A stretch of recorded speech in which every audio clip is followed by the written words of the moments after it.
Hey everyone, thank you for joining us today. Like Megan mentioned, today we're going to talk about our TruSight Oncology 500 and TruSight Oncology 500 High Throughput products. We're going to learn more about their content, how it works, and also how we evaluate how the samples perform in these assays. So before we go into the agenda today, I do want to highlight that we have 3 different product members in the family of TruSight Oncology 500. So, that includes TruSight Oncology 500, TruSight Oncology 500 High Throughput, as well as TruSight Oncology 500 ctDNA assay, which uses a liquid biopsy as input. For today's webinar, we are talking about the TruSight Oncology 500 assay and the TruSight Oncology 500 High Throughput assay specifically. So on the agenda today, we will first review the advantage of TruSight Oncology 500 assay, look at its content, how it is relevant and can be used.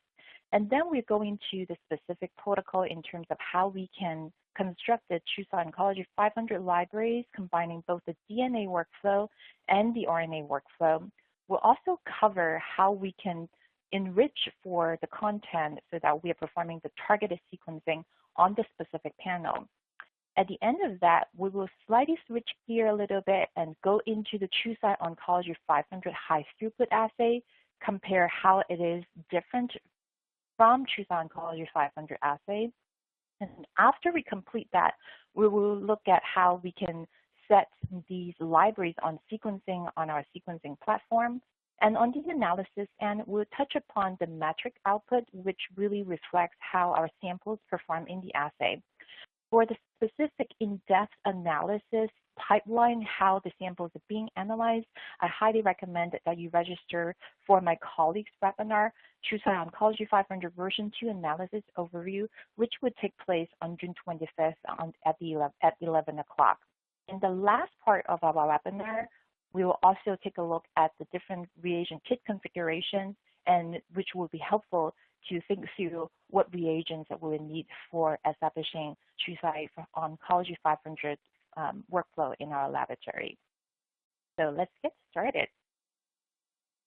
So TruSight Oncology 500 workflow, it is an end-to-end workflow with modular portfolio. What that means is that we will be able to consider or purchase the separate modules for our flexibility. So this end-to-end workflow starts with a library preparation and enrichment reagents. We also have 2 different options here. So like I briefly mentioned, for the TruSight Oncology 500 workflows, we do have a DNA component and RNA component. So our option 1 would be a DNA-only workflow, and option 2 would be a bundle between DNA and RNA workflow. The second module here is the sequencing component.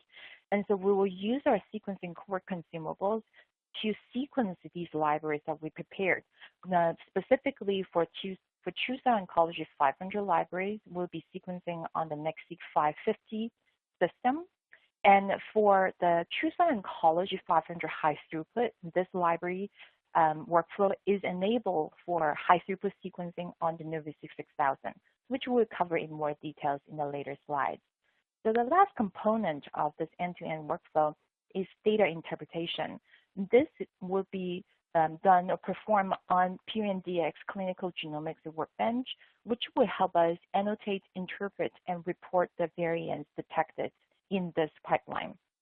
So specifically for PRNDX Clinical Genomics Workbench and our partnership, my colleague Paul will be covering that in his webinar on TruSight Oncology 500 version 2 analysis overview later this month. Now, let's take a look at the DNA component for the TruSight Oncology 500 assay, or TSO 500. So the DNA component of TSO 500 assay cover a really large panel, including 523 genes. This content also encompasses our TruSight tumor 170 DNA content, if we are familiar with this workflow. Our targeted performance here is that we will detect down to 5% of VAF, or variant allele frequency, for our DNA variants at over 96% analytical sensitivity and close to 100% analytical specificity to minimize any chance of a false negative. So for the DNA component, we recommend using 40 nanogram of DNA extracted from FFPE tissues, and the DNA library can be sequenced on NextSeq 500 and 550 system or under RUO mode on our NextSeq 550DX system. The throughput here will be where we can pull up to 8 DNA libraries or a combination of 8 DNA and 8 RNA libraries together for sequencing. On the analysis end, the analysis can be performed on a Linux-based, local Docker-based software, sometimes or oftentimes we refer to as a local app, and it can also be analyzed on the local run manager available on the NextSeq system with the TSO500 module.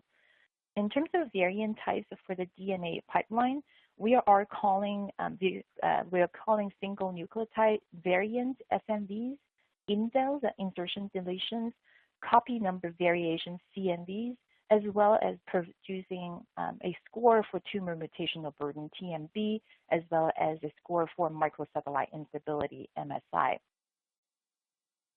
On the RNA component for the TSO500 assay, this RNA panel covers 55 genes, and the content is the same as our TruSight Tumor 170 RNA content.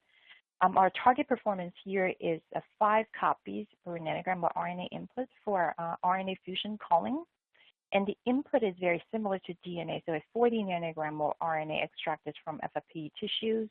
The sequencing output, sequencing platform and sequencing throughput is the same as what we discussed for the DNA component of the TSO500 assay. The analysis pipeline would be also through local app or the local run manager available on the NextSeq 550 system. For variant types, we'll be calling known and novel RNA fusions from 55 genes. Sorry about that. There is a typo here. And also, we are calling splice variants from 3 different genes.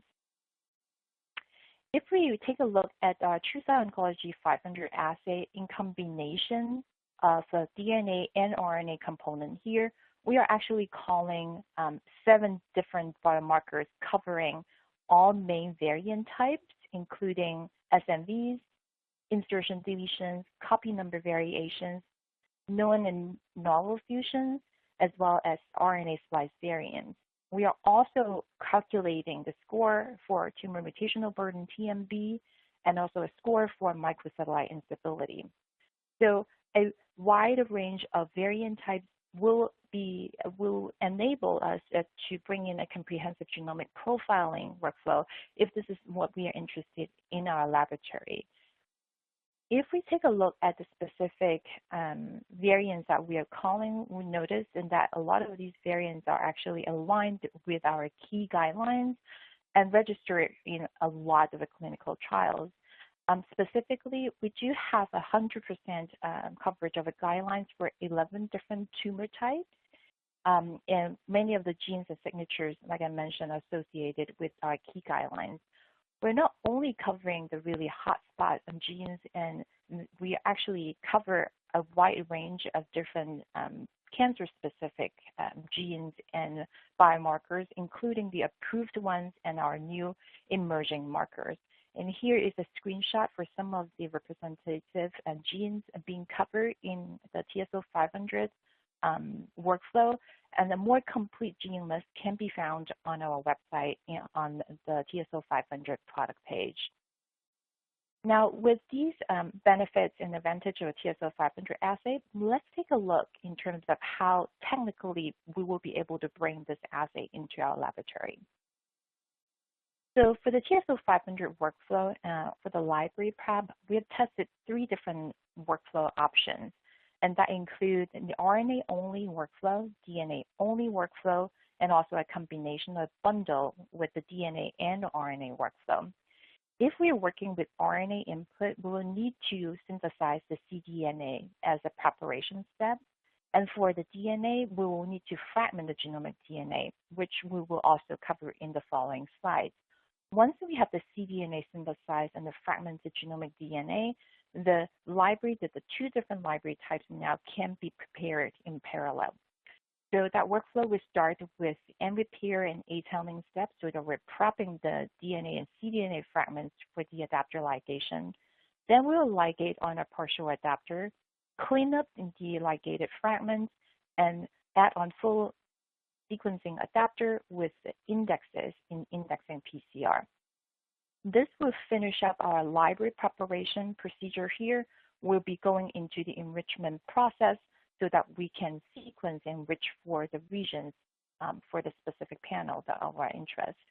In the enrichment part, after indexing PCR, we'll be setting up the first hybridization, capture the hybridized fragments, set up the second hybridization, capture the fragment again, then we'll amplify these enriched library fragments, clean them up, normalize, and we're ready for sequencing.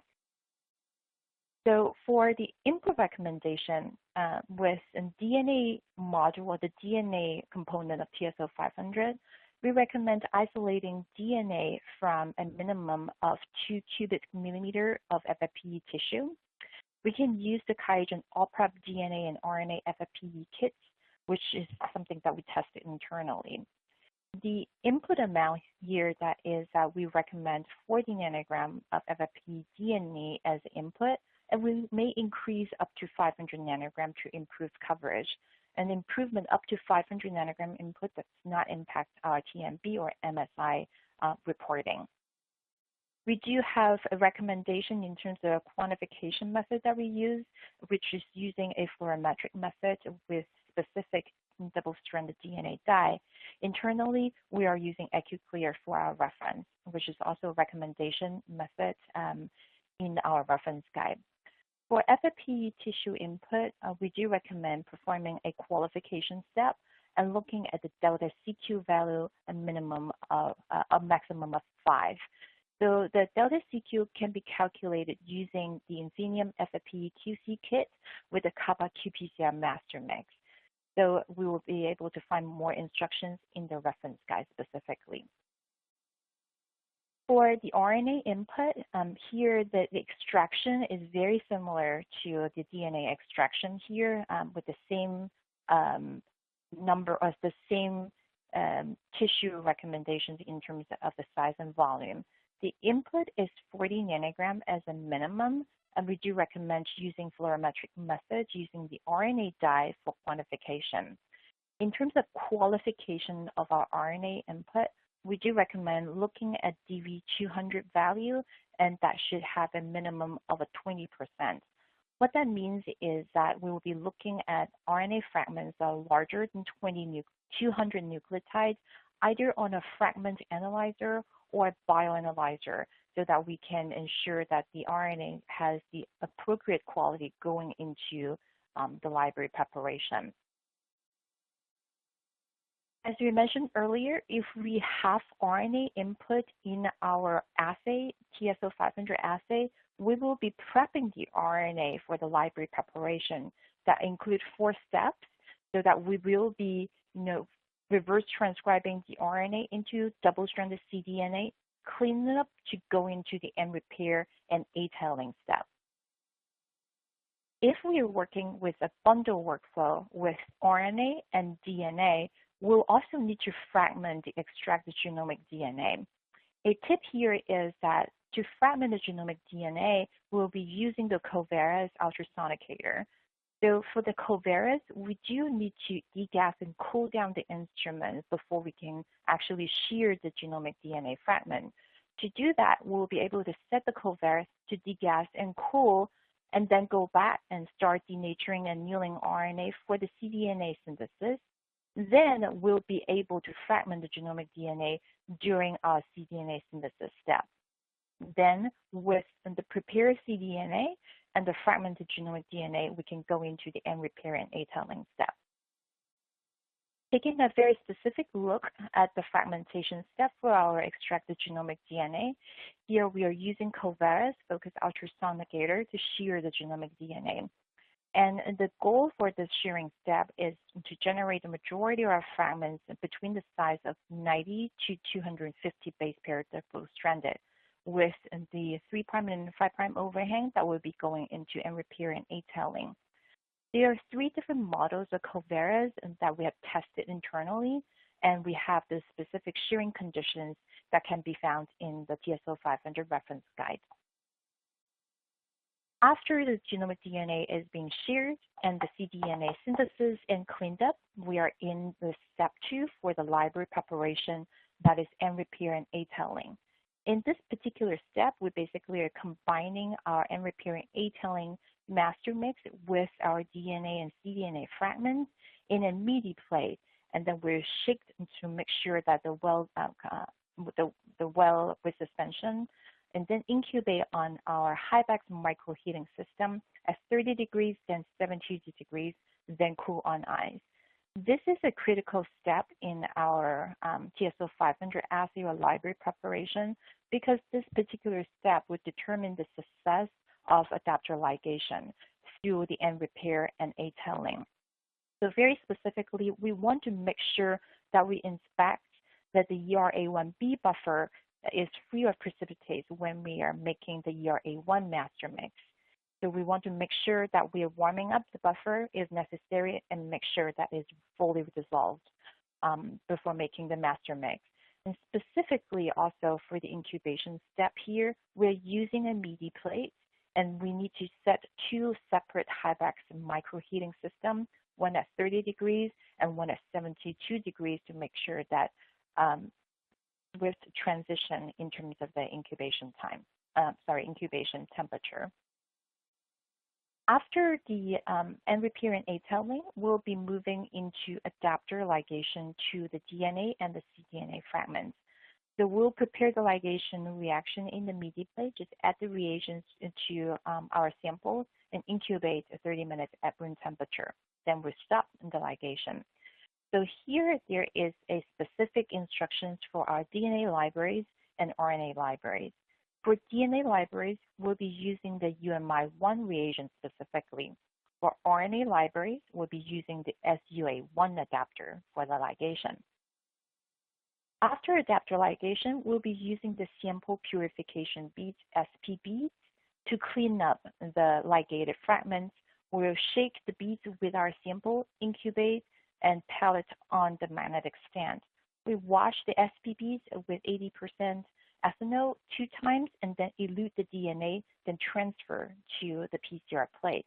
So handling of SPBs is very important for the success of the library preparation, and here are some best practices that we can follow when we are handling the sample purification bead. After we clean up the ligated fragments, we'll be going into indexing PCR. This particular step will add the full sequencing adapters as well as the indexes to our libraries. So for indexing PCR, we are mixing the unique UP indexes with each library. Then we'll add the PCR master mix EPM to shake, spin down the reagent, and then start the PCR program on the thermocycler. So we need to make sure that we're using one unique UP index per library. If we are pulling fewer samples than 8 samples, we want to make sure that we are referring to the reference guide for the recommended combination of UP indexes and a minimum of 3 libraries for index color balancing is recommended. Now, after indexing PCR, we've finished the library preparation procedure before the enrichment, and there will be no QC steps after the library preparation step because we found that the library quantity actually does not impact our enrichment performance. And with no QC, we also eliminate additional bead cleanup and risk of loss of a library, and also significantly reduce the time to complete the assay. Now, next we'll be going into our enrichment procedure. So enrichment procedure really refers to the assay so that we are using the target probes to capture and enrich library fragments that contain our targeted region. The enrichment process includes the hybridization, where we are hybridizing our bioattenuated probes to our library fragments. Then we'll capture the library fragments through these probes using strep evident beads. we elute the DNA fragments for the following steps. Specifically for the TSO500 assay, we are performing this enrichment assay 2 times, meaning that we will have 2 hybridization, 2 capture, and 2 elution steps. In the very first probe hybridization step here, we are preparing the hybridization reaction and combine with our sample to shake. Then we will hybridize on the thermocycler for between 8 to 24 hours at 57 degrees. When we are ready to go on to the capture step, we do have some preparation that we need to do. Please note that this is a critical step for the success of the TSO500 assay because the enrichment process will determine how successful we are capturing the regions for with our targeted probes. And one specific reagent here that we need to pay attention to is the TCB1 buffer. This TCB1 buffer will form precipitates as storage condition. So when we are setting up the hybridization reaction, we want to make sure that TCB1 is free of precipitates. We'll be able to warm it up between our hands if we see precipitates, and we just need to make sure that to completely dissolve the precipitates before we adding the buffer together and setting up the hybridization reaction. Also, there is a specific instructions for the DNA and the RNA libraries here. For the DNA, we'll be using the OPD2 probe set, and for the RNA libraries, we'll be using the OPR1 probe set because the content that we are targeting for the DNA and RNA libraries are different. When we are ready to move on to our capture step, we want to make sure that we're bringing up our strep-evident magnetic beads to room temperature and also preheating a Hyvex microheating system with MIDI insert to 57 degrees. So after the first probe hybridization, we'll be adding the strep-evident beads, very specifically strep-evident beads here because we do have 2 different bead types in our assay. One is the sample purification beads, one is the strep-evident beads. We want to make sure that we're using the strep-evident beads for this particular capture step. So we'll add these beads to our hybridization reaction. We will shake it and incubate at 57 degrees for 25 minutes before moving that reaction to the magnetic stand to pallet the beads. Then we will wash these beads 3 times with EEW buffer with an incubation at 57 degrees on Hyvex. At the end of the last step of the EEW wash, we want to make sure that we're using a fine tip to remove all of the residual EEW wash buffer before moving into the elution and the second hybridization. Removal of EEW is very critical for the success of our second hybridization step here. So that is a very critical step that we need to pay attention to.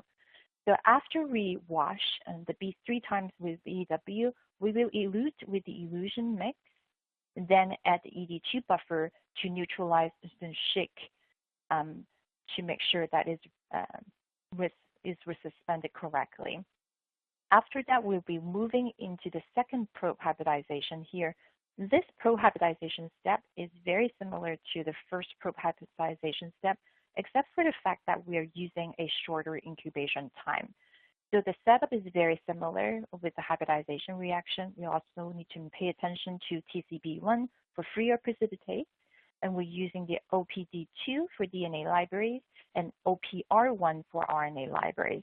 When we are ready for the capture, we also need to perform the same preparation steps for the capture step. So for the second capture here, we are again using strep-evident magnetic beads, SM beads, for capturing the enriched library fragments. We will incubate and then move on to the magnetic stand to pallet the beads. And for the washing step here specifically, that's different from the first capture. So instead of using EEW, we'll be using RSB, and we'll only perform 1 time the washing. After we wash with RSB, we will elute with elution mix, and then add ED2 to shake and neutralize in this elution. After the second hybridization capture and elution, we'll be amplifying our Enriched library using the PCM master mix and also PPC3. So after amplification, we'll move on to cleanup of the amplified enriched libraries using sample purification beads here. So this is the bead type that is different from the strep magnetic beads. So we use the SPB beads to clean up the amplified enriched library and then elute the final amplified enriched TSO 500 libraries in RSB. At this point, we've finished the majority of the steps of the library preparation, and we have an optional quantification step for the libraries. If we opt to quantify our TSO 500 libraries, we do recommend using the EquiClear Ultra High Sensitivity Double-Stranded DNA Quantification Kit. The way that we will perform the quantification has very, very specific instructions that we can find in a TSO 500 reference guide. Briefly, what we are doing here is that we would need to measure an average standard, which is at 3 nanogram per microliter. So the RFU for the average standard and also the RFU of average blank. And then we will calculate by subtracting the average blank from the average standard to calculate the normalized standard RFU. For our library, we'll be subtracting the average blank from our library absorption and then find and calculate the normalized library RFU. If we're looking at the normalized library RFU here, if it is lower than our average blank value, then that would suggest, unfortunately, the library preparation was not successful. We will need to repeat the library prep. If the value is between the average blank and our normalized standard, that means that the library was successful. However, the sequencing results may be less than optimal because the yield is actually lower than our targeted 3 nanogram per microliter. If we have a reading that is higher or equal to standard, which is the 3 nanogram per microliter, it is a green light to proceed to normalize our libraries for sequencing. The normalization step in the TSO 500 workflow is to use the bead-based normalization step. Specifically, the step here is that we would need to first resuspend our LNB1 beads using pulse vortexing to make sure a full resuspension. We then aliquot the LNB1s into each tube and combined with our library fragments. We'll shake it and pallet the beads on a magnetic stand. Then we'll wash the LNB1 beads 2 times and then elute the normalized libraries with elution mix. Add LNS1 to de-elute and pipette mix. This is a critical step for the library preparation process because the correctly normalized libraries will ensure the optimal performance on our sequencing run and the downstream variant calling.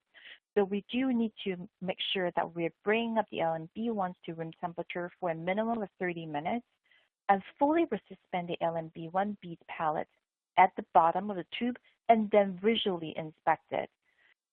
We will then make sure that when we're pipetting the LNB1 beads using the correct pipetting technique, because these beads they are very viscous when we're pipetting, so we want to make sure that we are paying attention to that. For all of the washing steps, we need to use a fine tip to remove the residual supernatant during the washing. And also make sure that the beads do not dry out when the plate is on the magnetic stand.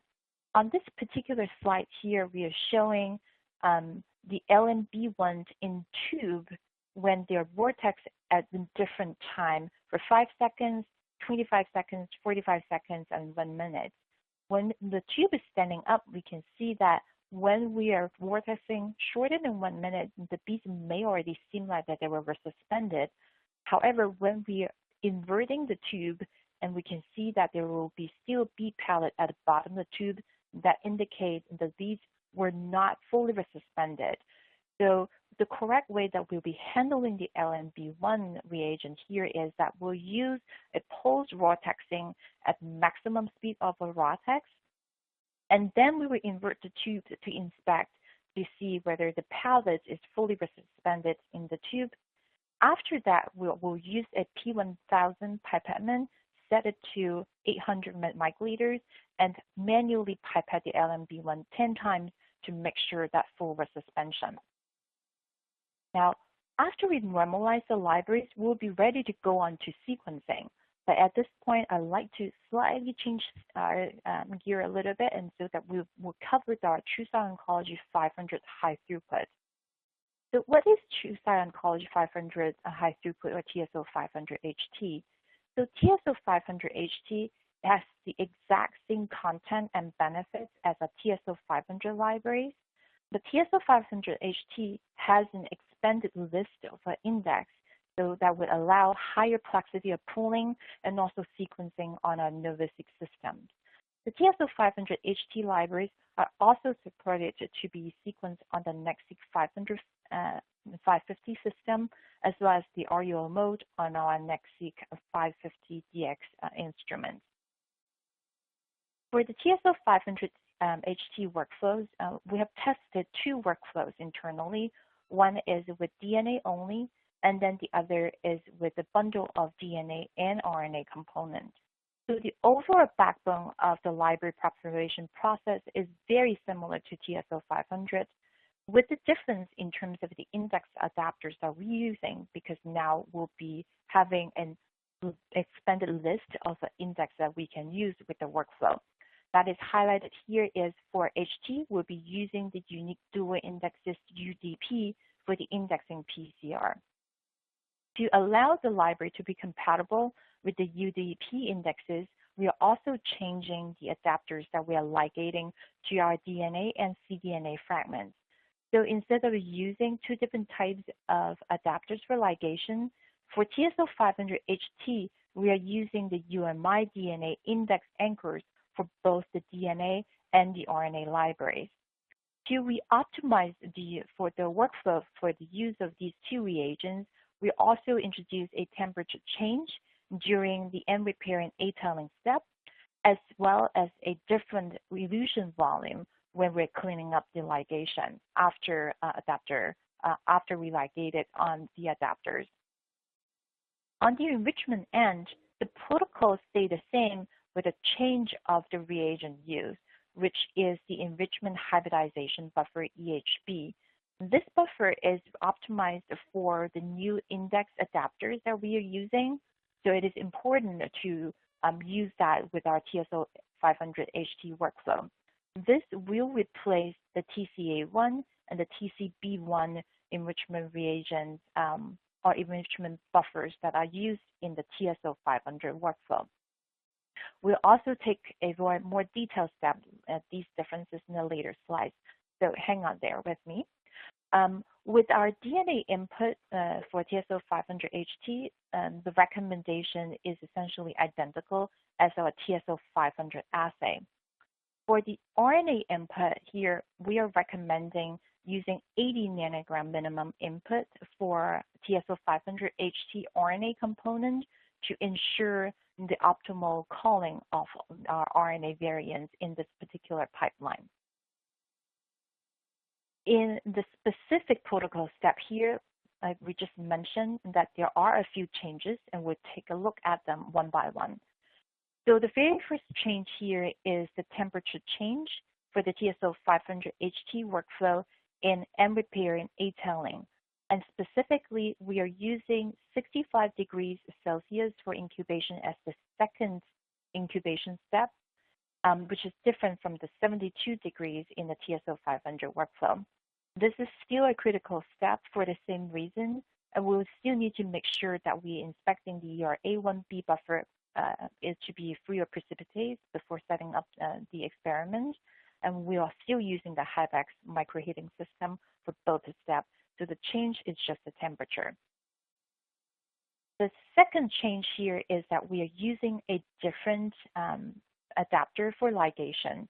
So instead of using UMI1 for DNA and SUA1 for RNA libraries, for TSO 500 HT, we're using one adapter, which is the unique molecular identifier DNA index anchors for both our DNA and RNA libraries. And the procedure of this particular step is the same. The third change here is that we are reducing the elution volume at the adapter ligation cleanup step. The reason for this is that we are using a higher volume for our new index set used for the TSO500HT. So specifically, instead of 27.5 microliters of elution, we're using 22.5 microliters for eluting and transferring 20 microliters for our indexing PCR. The indexing PCR here, we are using the new index set for this particular step. So instead of a UP indexes, we're using the UDP indexes. So each UDP indexes has enough volume for one use, and they're provided in a 96-well plate. So for the primer that we are combining with our sample for the indexing PCR, instead of 5 microliters for UP indexes for TSO500, we're using 10 microliters of UDP for indexing PCR for TSO500 high throughput. So that would be the changes in the library preparation. In the enrichment part of the assay, that one reagent that we are changing for the TSO500HT, it is the EHB1. So EHB1 also can be cloudy or have crystals at the storage condition. So when we are setting up for the hybridization reaction in the TSO500HT workflow, we also need to make sure that the EHB1 is free of precipitates to ensure the optimal performance of the hybridization. So this is true for our first probe hybridization and also true for our second probe hybridization. So that would round up the differences for the TSO500HT workflow. As you can see, they're very similar and has the exact same content, but with some small differences due to the reoptimization of the use of expanded list of indexes. In our next part, we'll be looking at, we will take a look at how we will be able to sequence our TSO500 and TSO500HT libraries. For TSO500 libraries, these libraries are supported to be sequenced on the NextSeq 500 550 as well as under the RUO mode of NextSeq 550 DX system. If we are running on NextSeq 500 550 with a NextSeq control software lower than 4.0, we'll be setting up the run as standalone mode or as a manual run. With NextSeq control software 4.0.1 with local run manager and the TSO500 module, we'll be setting up the run in this particular module on the local run manager.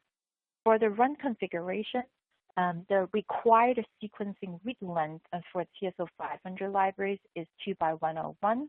This particular read length is required for our downstream analysis to make sure that we are setting the run configuration correctly here.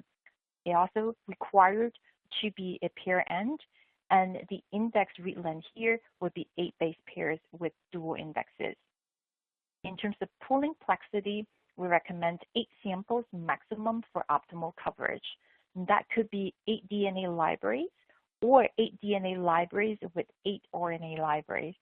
A minimum of 3 libraries is also recommended for sufficient diversity of the indexes, and we can refer to the TSO500 reference guide for the recommended combinations of the indexes.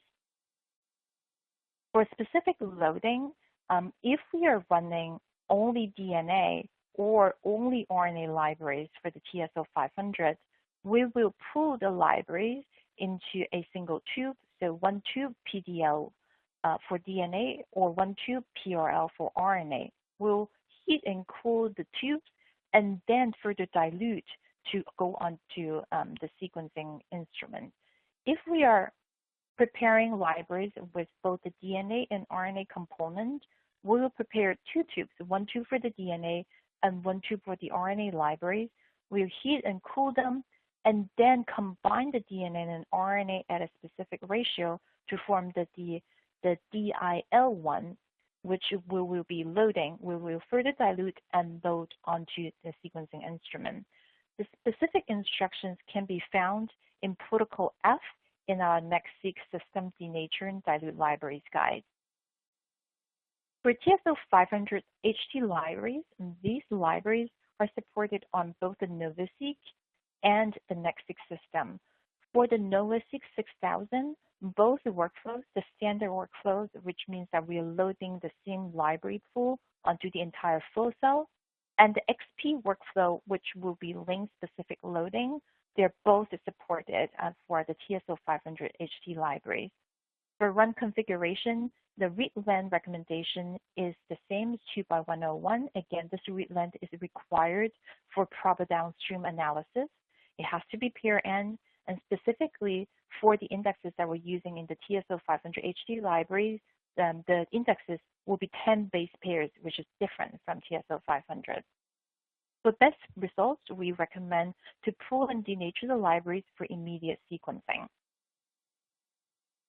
On the pooling and loading procedure for standard workflow, again, the standard workflow on the NovaSeq will be loading the same library pool onto the entire flow cell. For that, we will have one tube per flow cell. If we are preparing DNA-only libraries, we will pull all of the DNA libraries into the PDL1. If we have a bundle of DNA and RNA libraries, we have one tube for DNA and one tube for RNA. We heat denature, cool them down, and then combine the DNA and RNA libraries together for final dilution and loading onto the instrument. And specifically, we have a minimum, we've tested the minimum and the maximum recommended number of samples to be sequenced on the NovaSeq instrument. So for all SP, S1, S2, and S4 flow cells. So specifically, if we are pulling more than 40 libraries, the tip here is that the volume will be really large and we'll need to transfer 200 microliters of the library pool to a new tube before heating. And if we are pulling the minimum supported numbers of samples to be sequenced on the SP flow cells, we do need to pull a higher volume per library so that the library pool volume will be sufficient for the denature and dilution procedure to load onto the flow cell. So I have a specific note at the bottom of the slide here. So if we are pulling 8 DNA and 8 RNA libraries, we need to pull 6 microliters per DNA library. If we're only sequencing 8 DNA libraries here, we need to pull 7 microliters per DNA library so that the pool volume will be sufficient. For the XP workflow on our NovaSeq system, here since we are loading per lane, we will need one pool per flow cell lane here. If we have DNA-only libraries, we will have one tube per lane, one DNA library pool per lane. If we are preparing both DNA and RNA libraries here, we have one tube for DNA, one tube for RNA, and a pair per lane. Then we'll heat and cool them, combine them in the DLL1 with the DNA and RNA libraries to load onto the specific lane of the flow cell. And here is a table for the recommended number, minimum number, and the maximum numbers we can pull together per lane. Here, if you look closely, we notice that basically these are the numbers that are divided by that we divide the maximum and minimum numbers per flow cell by the number of lanes. So for SP and S1 and S2 flow cells, we have 2 lanes on the flow cells, and for S4 flow cell, we do have 4 lanes. The same tip here, if we're pulling more than 40 libraries, the volume is really high. We need to transfer the 200 microliters before the heat and cool step here. Specific procedure can be found in the Protocol F of the NovaSeq 6000 System Denature and Dilute Libraries guide. The TSO500 HT libraries are also supported on the NextSeq 550 system. So this will include the NextSeq 500 and 550, as well as under the RUO mode for the NextSeq 550 DX system. So For TSO 500 HT libraries, these indexes are not supported on the local run manager, so we do need to set up the run on a standalone mode or as a manual run. The same read length recommendation and configuration here with 10 base pairs for the dual indexes. For optimal coverage, we recommend 8 DNA libraries or 8 DNA libraries and 8 RNA libraries as the maximum plexity. For the heat denaturation, cooling, pooling, and further dilution step, for the TSO 500 HT libraries, they are actually identical as the TSO 500 libraries. Again, we can refer to the protocol F on the NextSeq 550 system denature and dilute libraries guide. So after sequencing, we are now ready to put the sequencing data through the analysis pipeline. So for the details and more in-depth knowledge about our analysis pipeline, I recommend that you join my colleague Paul's webinar that is taking place later this month, and for a more overview and a more in-depth understanding of a pipeline. For our webinar today, we'll be focusing on the library QC and metric file. This is a file that we'll be able to see the library quality and see how well our samples are prepped in the library preparation in the sequencing run. So this is a file that is called MetricsOutput.tsv, which can be found under the result folder of our analysis. So this metrics output file has a lot of combined key analysis metrics in a single document. For some of the metrics, we also have lower specification limits, LSL, and upper specification limits, USL, to help us gauge how well the samples performed in our library preparation and also in our sequencing data. So this is truly a reflection of the library quality and help us gauge on our downstream analysis on variant calling. So here is a miniature screenshot of what this report looks like, but we will have more screenshots to zoom in and so that we can take a look at the information. So for this report, we will start with the header, which has some basic information of the sequencing run. It also includes the run QC metrics such as passing filter and Q30 score.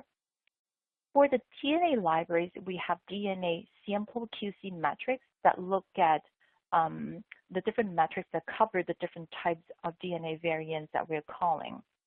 And for the RNA, we also have RNA sample QC metrics that will look at how they would impact the accuracy of our RNA fusion and splice variant calling. There is also a section of the expanded QC metrics for both the DNA and RNA samples, which we will take a quick look in the following slide. So here is more of a zoom-in screenshot of the metrics output report at the top part of that report.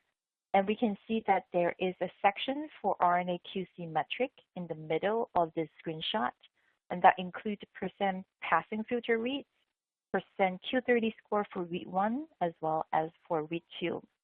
For our NextSeq run, our LSL lower specification limit here is set at 80% for all 3 metrics. And you can see that as an example run, our value is showing in the 3rd column.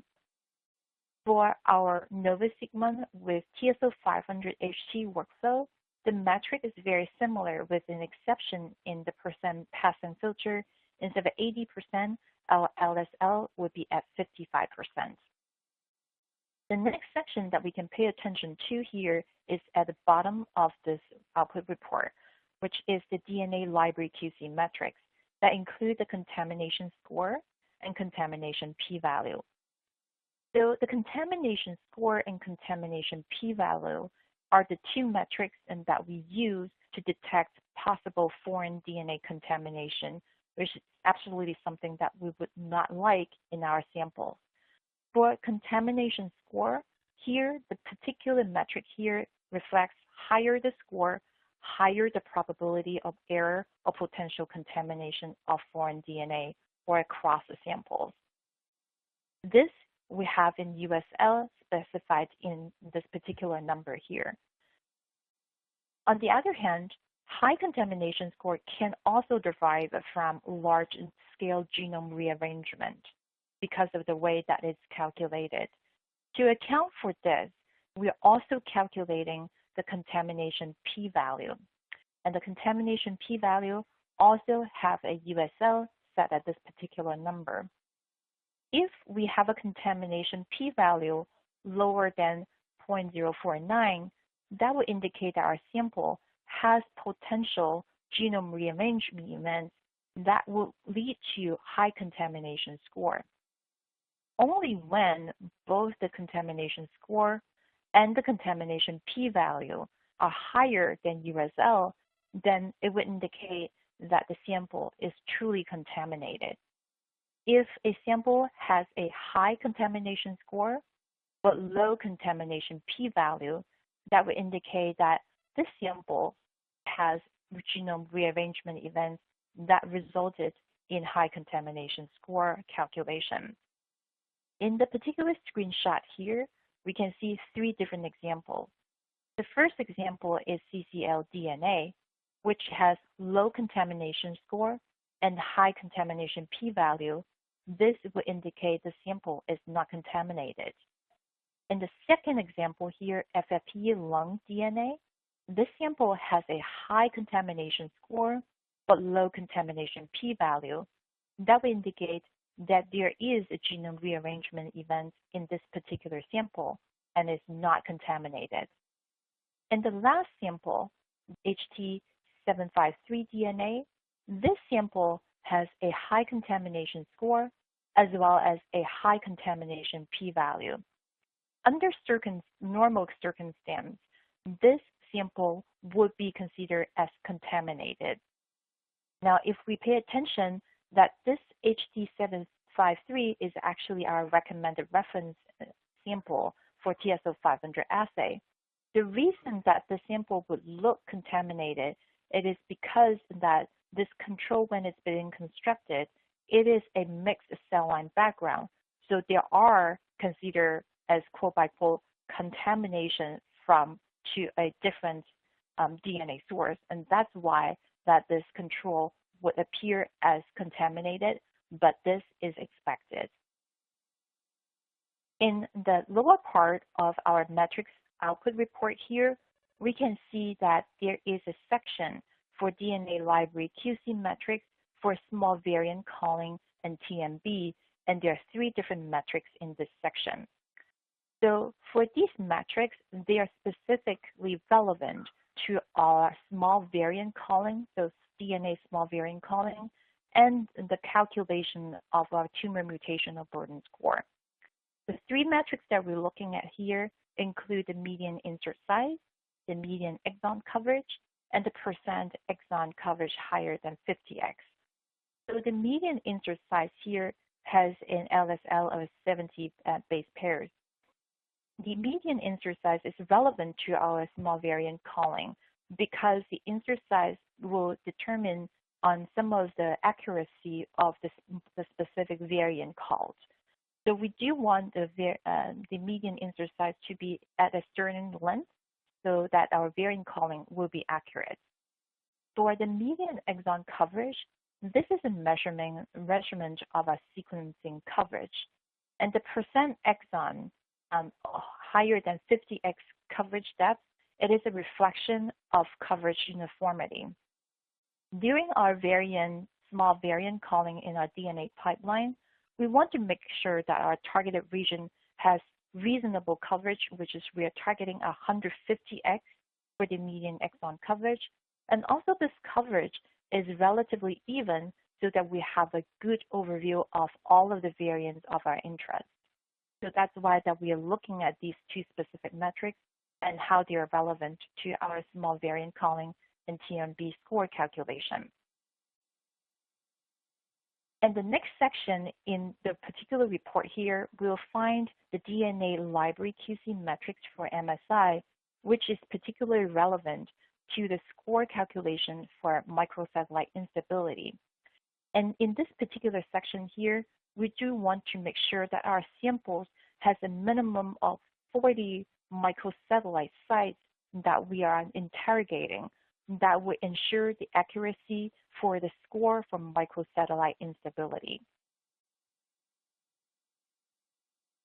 In the lower part of this particular screenshot, there is a section for DNA Library QC metrics for copy number variation. And as you can imagine, the metrics under this bucket would be most relevant to our copy number variation. There are two particular metrics that we are looking at here, and they are looking at some of the names that we may not be most familiar with. The coverage mat is actually a measurement of coverage uniformity and see how even that the regions for CMV calling is being covered. And the median bin count CMV target here, it is a reflection of coverage on our CMV targeted regions. So essentially the idea here is that we want the variation of a coverage uniformity to be small and smaller than the USL at here 0.21, so that the targeted regions have even coverage so that we will be able to perform the normalization calculation for our variant calling. And on top of that, apparently the sequencing coverage is very important for that normalization and calculation and variant calling for the copy number differences. In the next part, in the metrics output report here, we'll find the DNA expanded metrics. These are the expanded metrics for our information in terms of how the sample performs. But for these expanded metrics, we do not have LSL and USL. They are mainly for information only. There is a specific metric that I'd like to touch upon here, which is the mean family size. This is a metric that can reflect the complexity of our library. What that means is that how many different fragments that we actually capture in our library that will help us make accurate variant call. The mean family size here specifically, and family really is referring to the read pairs with the same UMI tag. So then for the mean family size here, it is the average number of read pairs across all of the UMI families. Now imagine if our sample is highly degraded, then our complexity is low, then possibility is that our family number may be small. And then we'll have a very high number of read pairs in terms of mean family size.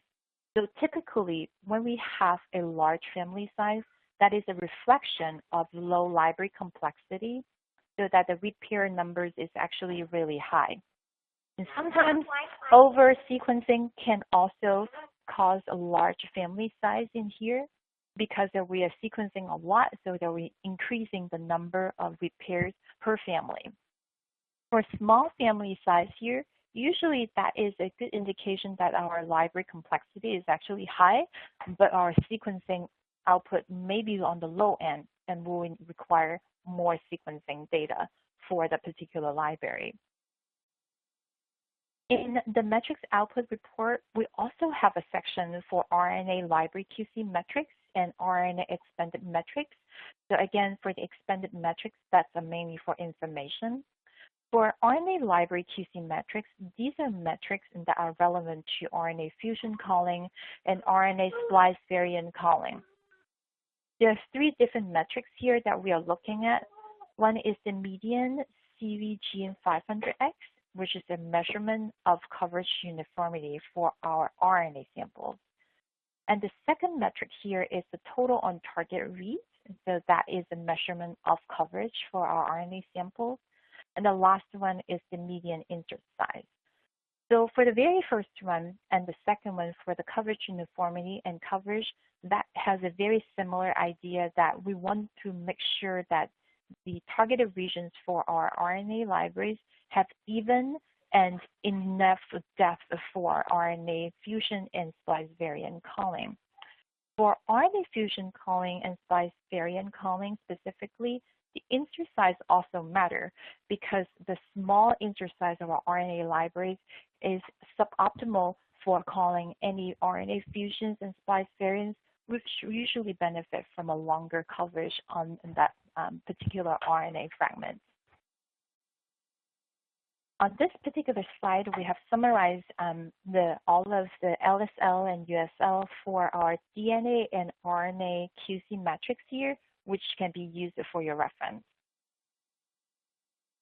So lastly, let's take a look at the different kit configurations here and think about, and which will be helpful in terms of an experiment planning in terms of complexity.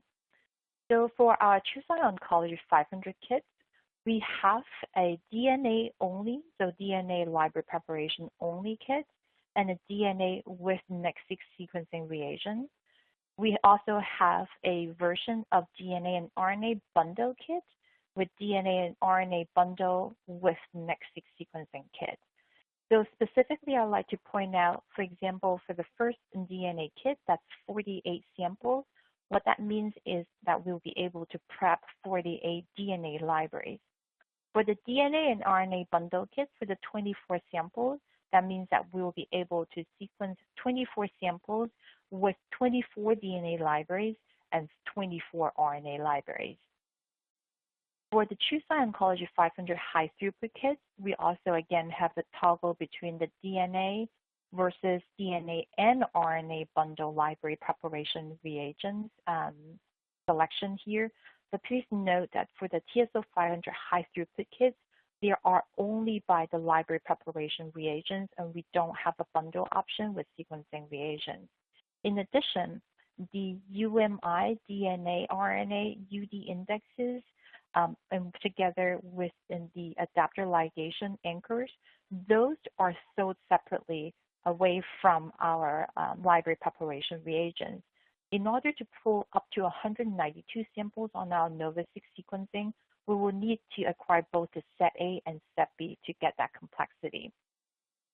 Here's a slide for user supply equipment and consumables, and these will be some of the things that we need to prepare when we are performing the TSO 500 and TSO 500 HT library preparation in our laboratory.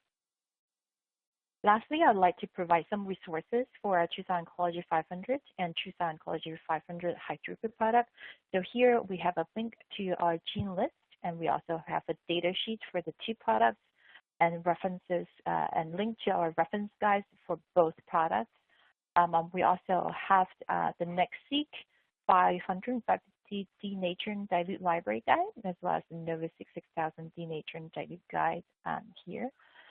We also have a best practices for LMB1 handling as a bulletin, and feel free to access that. We have the graphics for the picture that we just looked at for ensuring a full suspension of LMB1 and ensure the success of normalization and sequencing.